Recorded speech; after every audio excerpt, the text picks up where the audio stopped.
God was teaching me that in order to really be a winner in this thing called life, it's going to take you to do courageous things. So I wrote books to really showcase the journey and the process of what it is like to. You are now listening to the Highlight Reel Builder for Authors, the Going North podcast. I'm your host, certified self-leadership trainer and author of the best-selling book, Stay the Course, DomBrightmon. And you're going to be getting some goodies today from the guest that's up next.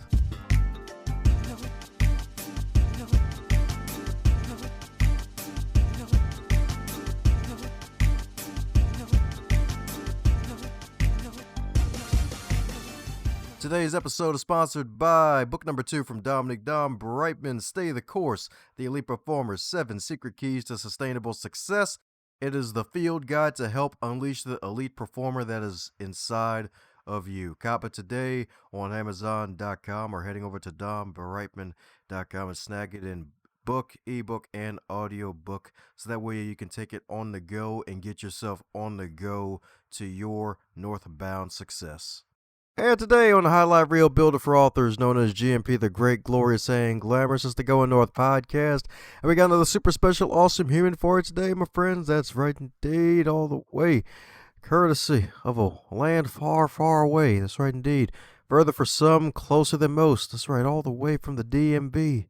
She's in Maryland, y'all. That's right indeed. That's right indeed. Another friendly neighborhood author. Indeed, not only is she a wonderful author, she's also a pre-licensed marriage and family therapist, as well as a transformative speaker that helps others join the business of immortality.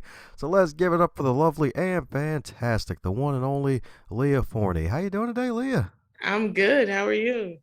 Oh, doing good with all the O's, at least 10 of them doing good.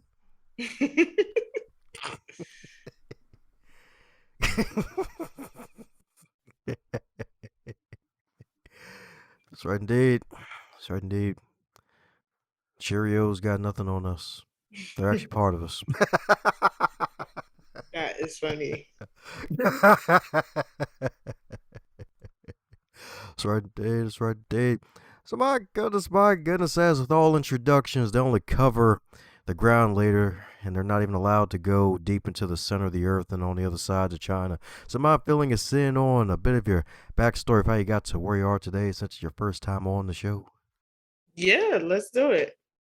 What I'll say is my backstory. I'm a native of Queens, New York. Grew up in there, born and raised. And I am a daughter of 2 addicts. So my parents both battled with addiction.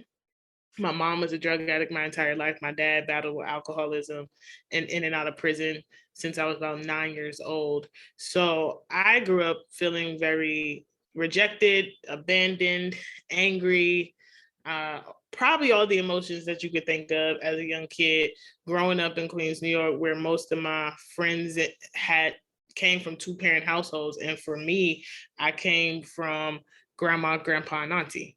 So automatically, I kind of felt like a sore thumb as a young kid, because everybody else was going home to mom and dad, and I was going home to my grandparents and my aunt. And so as a young child, I started fighting a lot. Like, I took out my anger on people, and my grandmother's biggest fear was that I was going to grow to either jail real early on in life or end up dead early on in life. And so I knew I had to figure out a way to combat my anger and to deal with the emotions that I was feeling. And so I turned to writing. And so every day as a little kid, I just had a journal. I would walk around with a notebook and a pen, and I was always writing something. And writing was my way of escape. It was the way that I created stories to escape the reality of what my parents and who my parents really were. And so when people like my friends would ask me about, my dad, I always had some type of elaborate story, like he's a CIA agent on a top secret mission, because that was easier than to say that my daddy's an alcoholic and he's in prison. And so that is pretty much my backstory. From there, I ended up being sexually assaulted early on in life. Didn't do much about it. I didn't report. It wasn't until my 3rd assault, which happened in January 27, 2013, that I finally decided was the time to take action. And so I went through the legal process, and unfortunately, the system failed me. I didn't get any justice. My perpetrator was able to walk. And that was because, which I didn't know at the time, was that they had made a decision to not test my rape kit. And so, not until June of last year did they call me and tell me that they finally tested my rape kit. And so it took 8 years to go through the process to bring some type of justice and closure to that. So those things were the catalyst to the author that people know and see today. Man, people can suck. My God, 8 years? Yeah. God dang, that is freaking evil. My goodness. My goodness, got all sorts of injustice going around and folks going through all these loopholes and whatnot. A lot of innocent people getting caught up in some mess, and the actual idiots out there actually doing crime. It's like, oh, I think we're just gonna let them go. It'll be better for the world. Let it all go to the giant fire. Man, man, oh man. I'm glad you're still here. My goodness, because it's bad enough to really have to have a tough upbringing, then add sexual assault on top of that. Like, that's freaking rough. But hey, sounds like you're able to turn your pain into power. So, what introduced you to the world of writing and joining the other side of not just being a reader, but also being the one writing the books for others to read? Honestly, that's such a funny story. I would say probably 2015, 2016. I'm a very spiritual person. I grew up in the church. And so by this time, I was living in the state of North Carolina. I was attending an amazing church. And I just heard God tell me that it was the time to start writing a book. And I kid you no lie, I laughed. I was like, who's writing a book? And who's going to read it? Like, that was like my first thing. And he just kept nudging me. And so one day I just was like, okay, God, if this is really what you want me to do, then I need you to tell me how I'm supposed to write this book and what I'm supposed to write this book about. And so little by little, he began to just drop little nuggets about my very first book, which is called Unapologetically Me, Living, Owning, and Walking in My Truth. And so that book really talks about the love-hate relationship that I had with my mom. There was a time in her addiction where she had to come move in to North Carolina, move down to North Carolina and move in with me for about a year. And it was the hardest year of my life because it was the first time that I was face to face with my mother's addiction. Prior to that, I knew of her addiction because I overheard conversations with my grandmother and my aunt and things like that, but I never saw it. And so one of the things I talk about that book is how God shielded me and protected me from never seeing my mom as an addict, because I think it would have distorted the way I viewed my parents. So as a young kid, regardless of what my parents did, I kind of had them on this pedestal and I kind of saw them as these superheroes. And so if I would have saw her in active addiction, I think it would have ruined the picture that I had created. And so he waited until I was able to handle that side of her. And it was a very intense year of my life. And so I wrote about it. And I talked about the internal battle of loving the person that gave you life while hating them all at the same time, because you don't like who they are and you don't like who they've become because of this addiction. And so how you have this internal war. And I thought I was alone, to be honest, Dom. I thought I was absolutely alone until I wrote that book. And so many other women who had tumultuous relationships with their mom reached out and was like, thank you for finally giving me the words, because I thought it was just me. And that's when I kind of knew I was onto something as an author. But to be honest, I thought I was writing only one book. And I always tell people, when it comes to God, like, there's never a one and done.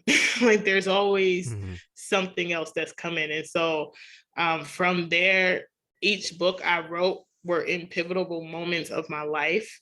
My second book, Courage to Win, came at a moment in my life where I felt defeated. I felt discouraged. And God was teaching me that, in order to really be a winner in this thing called life, it's going to take you to do courageous things.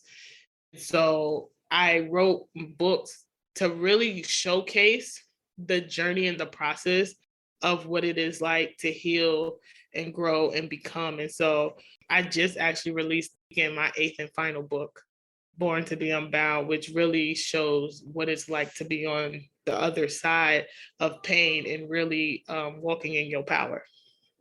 Oh, wow, there you go. Walking your power indeed, unbound indeed. So why do you call it the eighth and final book? You sure you ain't got no more hiding in there somewhere? You know, everybody says that. I say that it's the eighth and final because I'm on a different path and a different trajectory. God has shifted me. And so I won't say that I will never write another book. What I will say is that I probably won't write a book the way people are used to me writing books. So they are used to me writing books based on my personal life. I think that if I was to write another book, it would probably be more business minded and business related than it would be about my personal life. Oh, okay. About to say, I thought you were about to say, all right, I've inspired y'all. Time to give you all the good, hot, steamy urban fiction romance with the Mm-mm. vampires and the Highlanders all in the same book. That's right. This vampire gonna wear FUBU, y'all. That's right. Nope. That's right indeed. That's right indeed. My goodness, my goodness. That's freaking amazing. So, eight magical books, eight pack abs. That's what I'm talking about. Indeed, book writing abs and helping folks to also write books of their own. So, my goodness, you're a boss chick in business. So, how's it feel, lady? Boss entrepreneur. My goodness, how'd you get you started as an entrepreneur? Because a lot of folks started businesses in 2020. Some still may be on that fence and be like, I didn't want to do it during the pandemic. I think I finally join them now. So, my goodness, what up you to finally make the decision to be like, hey, you know what? It's time to do the entrepreneurial thing.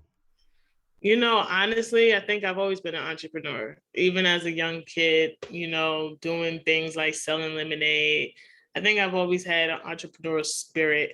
When I wrote my very first book, though, I didn't really understand the business side to being an author. And I think that's one of the biggest like misconceptions to writing a book is that people think that once you write the book, it's done. And it's like, no, there's a whole like marketing and promotion and business stuff that you really have to know. And so when I decided to become an entrepreneur or authorpreneur, like I like to call myself, I ran from it.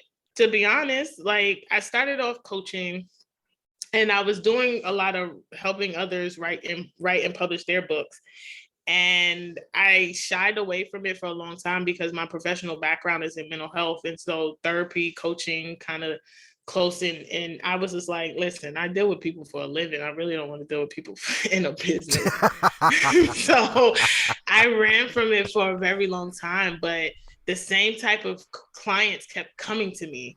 And so I was like, okay, God, clearly you're sending these people to me for a reason. So let's see what this is about. And so I did the book writing coaching for a while because I was comfortable there. It was a place of comfort. I knew it. And then I started being stretched, little by little, God was like, there's more to you than just the author. Like I need you to tap into the other parts of you. I need you to see the other creative things that you can be doing. And so I shifted out of coaching as around the book writing process, and then I really started helping people with audience attraction. That was the second thing I decided to do because I kind of had this niche of being able to teach how to find your target audience. And so I did that for a while and I was like, all right, this is cool. But when I realized what I really loved to do was teach around visibility and how I've been able to land media attention and podcast interviews and things like that. And so starting out, I stayed in the comfortable lane, but little by little, I decided to shift. And so I would say that I started as an entrepreneur 2017. I didn't take it serious really until the pandemic because I feel like the pandemic allowed me to slow down and then get still enough to really hear the direction of where God was taking me. And so me being able to really slow down and get clear was kind of where how I ended up doing what I'm doing now. That's what I'm talking about indeed. That's what I'm talking about indeed. That's right indeed. force you to take that step forward. That's right, indeed. Get that visibility. That's right, indeed. Go full peacock, y'all. That's right, indeed. That's right, indeed. Go full peacock with the feathers. That's right, indeed. All the colors, y'all. That's right, all the colors. And so many gems, so many truths dropped indeed, because so many folks were like, yeah, write this book, get my story out there. I'm going to write the next great American novel. It's like, oh, I'm going to be an international New York Times best-selling author. We're going to do it, baby. And then if they finally actually write it to completion and get it all published and shiny, and it's like, all right, now I sit in this hammock, relax, and wait for Oprah to come out of retirement so she can interview me. And I'll be set for life. And it's like, no, you got to do the real work now, buddy. You got to get from the laptop and get yourself into the world, baby. That's right, indeed. Yep. That's right, indeed. That's right, indeed. So my goodness. So visibility. So what do folks get wrong about visibility? I think the biggest thing that people get wrong about visibility is just like you said, that you're supposed to wait for the opportunities to come. What I have learned and what I know to be true and what I teach even now with my students, it's really all about the pitch. If you have a perfectly crafted pitch, that's usually the thing that can get you in the door. The other thing I would say is that people are not clear about their message. What is the message that you want to convey to the audience that you're looking to show up in front of and looking to serve? I think those two things combined is what keeps me being able to grow and be visible. But it takes a while to hone in on your message, right? Because when I started out, I think my message really was just to be unapologetically you. Over time, it really has grown to the message of turning your pain into power. And that is the message that I make sure that I get across in everything that I do, whether it's in books, whether it's in podcast interviews, media interviews, like that is the message. So really honing in on your messaging and having a really good crafted pitch are two things that I think people don't realize are important when it comes to visibility. Oh yeah, you can definitely say that again. It's like heck, with you also being a fellow podcast show host, I'm sure you get bad pitches all the time. Be like, "Hey, Queen, I'm a fellow Queen too. Let's share some tiaras together." Yeah. That's right, indeed. They'll be like, "Hey, yeah, so I see your show is about authors. I have no book at all, but I want to be on your show." Like, okay. And you must want to be in the spam box. It's like, okay. It's like folks got to pitch right. That's right, indeed. Hit them with that hook. That's right, indeed. And when you get that line in, that's right, indeed. You get to sink your way into their presence. That's right, indeed. And then you get to wow the audience. That's right, folks. Get that pitch right, indeed. Get that pitch right, indeed. That's right, indeed. Especially when all the baseballs are involved, y'all. That's right, indeed.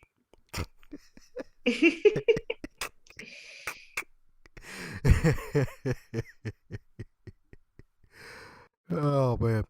So my goodness, what would you consider your biggest setback that actually became your biggest setup for success? Oh, wow. That is such a good question. Biggest setback.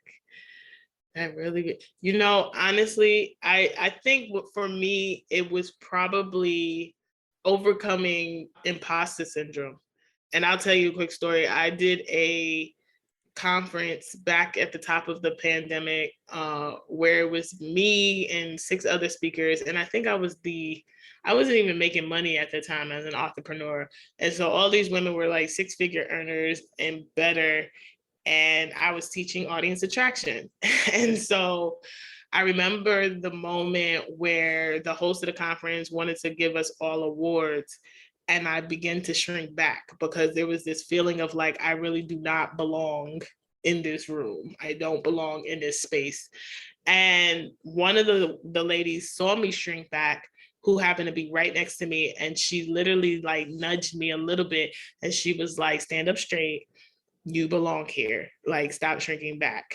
And it was something about her just like seeing that and not letting me as her sister, as another Black woman, shrink back, that really lit something in me. And so I came back from that conference and I was like, all right, if I don't do anything in this life, the one thing that I strive to do every single day that I wake up outside of praying and talking to God is to bet on my damn self. Like, I tell myself every day, you show up for everybody else, you take care of everybody else, you make sure you cheerlead everybody else. When are you going to give that same energy to you? And so every day from that moment really was the comeback. And that was the moment that I started to get clear and I started to focus on what it is that I really wanted my business to look like. And that same woman is now my business coach to this day. But had she not saw me 2 years ago and really imparted that little bit of wisdom, like, you belong here, I don't think that I would have made the progress that I've made 2 years later. Oh, that's right indeed. That's right indeed. Genuine sister empowerment. You love to say it. That's right indeed. That's right indeed. Right indeed. She's darn right indeed. That's right. Because the internet streets be real and fake at the same time. That's right indeed. Folks say 2 comma club people. That's right indeed. They got 2 commas. All the figures. But truth be told, they still broke y'all. That's right indeed. That's right indeed. She gave you that right encouragement. You love to see it. So let that be a wonderful lesson for folks listening. Encourage your fellow brethren and sisterin. That's right indeed. That's right indeed. Let them know that they belong here. They are included for a reason. It don't matter where you are on the magical tower of all the towers. That's right indeed. You all belong on the magical tower. That's right indeed. That's right indeed. So my goodness, so since you've been on quite a few interviews promoting the fabulous work that you're doing to help not only yourself but also your clients succeed, is there a question that you wish you'd be asked more often when you're on these podcasts? Is that, honestly, I don't think there's ever a question. I'm such an open book that it's like any question that comes to me, I pretty much am ready, like, to answer. But I don't think there's ever been one question I'm like, oh man, I wish you would have asked me that. No, because I think most podcasters do a great job of, like, getting background information on their guests so that whatever they come up with, I'm like, let's roll with it. Oh, yeah. That's right indeed. Let's roll with it indeed. That's right indeed. Like a big old egg roll indeed. Well, speaking of egg rolls, fun question for you. So, if your wonderful book, Born to Be Unbound, if it was a food, what would it be and why? I would have to say my favorite food in the whole wide world. It would be a seafood boil with some crab legs and some shrimp and some potatoes and corn. Oh, yeah, that's what I'm talking about. Seafood boil, baby. That's what I'm talking about, dude. She went to that South Kakalaka. She come back the same, baby. That's right, indeed. That's right, indeed. Got the seafood. That's right, indeed. Saw that food and be like, yes, memories forever. That's right, indeed. That's right, indeed. With little jokes here and there via the corn. That's right, indeed. That's right. No children, though. We don't do the children of the corn, just the regular corn. That's right.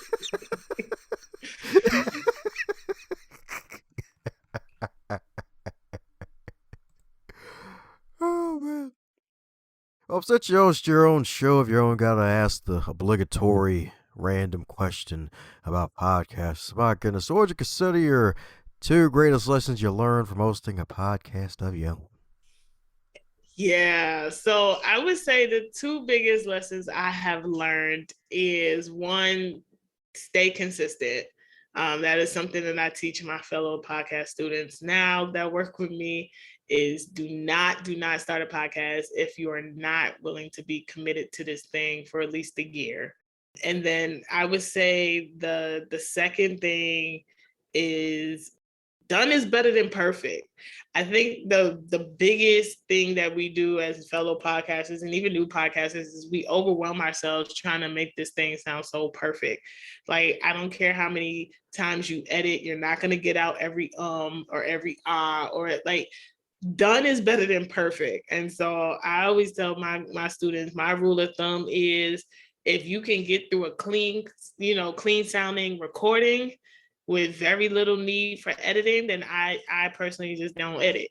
But everybody's different. But if you feel like, if you have to keep stopping the recording and doing all of this because sound sounds horrible, then you're gonna have to edit. And I think the other thing I would add to that is understand that podcasters wear many hats.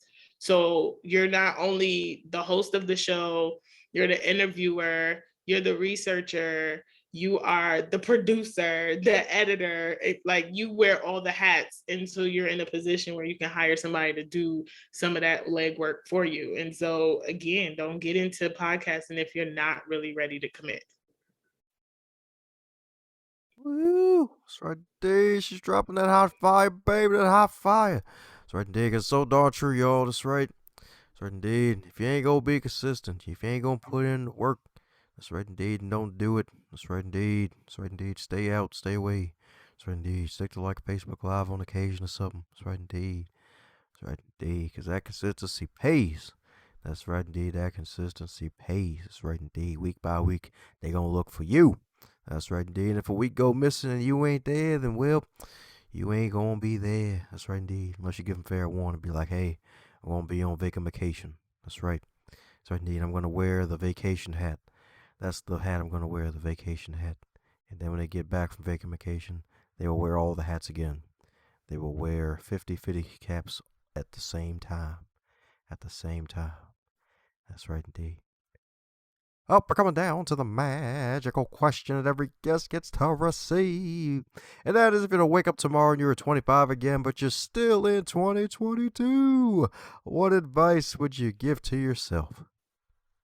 Oh, that's such a good question. Well, first I got to think, where was I at 25? Oh, okay. I know what I would tell myself at 25.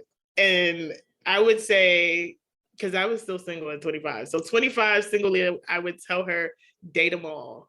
Do not limit your relationship, your dating life to just one individual. Like, date them all, because they're weed out. You'll be able to weed out the competition real easy when you keep your options open. Alrighty, so Tyrone is available. Let me stop.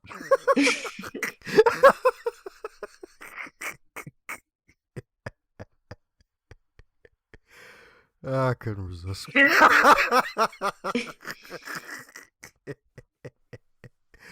That's right, Dave. But they don't need to call Tyrone. They need to call Leah, baby. That's right, Dave. That's right, Dave. So for those of you to keep up with you in your journey and buy copies of your magical books and be on the lookout if you decide to come out of book retirement to publish even more, what's the best way for folks to do so? Yeah, I always say follow me on social media. I'm on all the major social media platforms as Leah Forney. That is basically the easiest way and quickest way to learn what I got going on and how you can work with me or even purchase any of my books. And all my books are on Amazon and Barnes and Nobles and wherever else they sell books. Woohoo! That's right indeed. Get in contact with the LMFAO, baby. That's right indeed. She's got you covered. That's right indeed. She's got you covered like two blankets, y'all. That's right indeed. That's right indeed. So when it's cold outside, she's got another blanket. That's how much she's got you covered. That's right indeed. All the fleece snuggy goodness all through the books. That's right indeed. You get to curl up like hair curls, y'all. I'm telling you. That's right. Oh, man. Well, before any more rabbit holes appear, any parting words for the folks listening around the world? Yeah, probably what I would say is whatever you're going to do in this thing called life, do it to the fullest, do it afraid, and be consistent. Like, you'll be surprised what you discover about yourself and what you discover on this journey called life. So enjoy the ride. How's it going, you super special, awesome human? Since you made it to the end of this episode, it looks like you really enjoyed yourself. Since you enjoyed this episode, be sure to share it with at least 3 people in your network and tell them what you really liked about this episode.